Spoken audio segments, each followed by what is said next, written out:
യേശുവിൽ പ്രിയപ്പെട്ടവരെ, ഈശോ ലാസറിനെയും മർത്തായെയും മറിയത്തെയും ഒത്തിരിയേറെ സ്നേഹിച്ചിരുന്നു.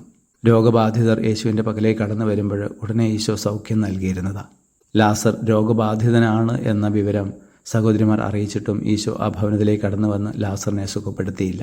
ലാസർ മരിച്ച വിവരം അറിഞ്ഞിട്ട് പോലും ഈശോ ആ ഭവനത്തിലേക്ക് കടന്നു വന്നില്ല. പിന്നീട് ലാസറിനെ അടക്കി അഴിഞ്ഞു തുടങ്ങിക്കഴിഞ്ഞാണ് 4-ാം ദിവസമാണ് ഈശോ അവിടെ എത്തുന്നത്. ഈശോ അവിടെ വെച്ച് കരയുന്നുണ്ട്. അത്രയധികം ഈശോ അവരെ സ്നേഹിച്ചിരുന്നു. ഈശോ ലാസറിനെ ഉയർപ്പിക്കുകയാണ്. രോഗം ബാധിച്ച അവസരത്തിൽ ഈശോ സുഖപ്പെടുത്തിയിരുന്നെങ്കിൽ സഹോദരിമാർ സന്തോഷിക്കുമായിരുന്നു. മരിച്ച അവസരത്തിൽ ഈശോ ലാസറിനെ ഉയർപ്പിച്ചിരുന്നെങ്കിൽ സഹോദരിമാരുടെ സന്തോഷം കൂടുതൽ ആകുമായിരുന്നു.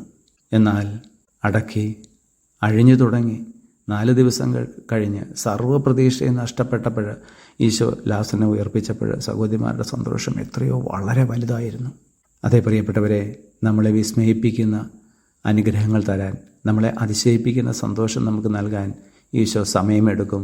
നാം ക്ഷമയോടെ പ്രാർത്ഥനയോടെ കാത്തിരിക്കണം.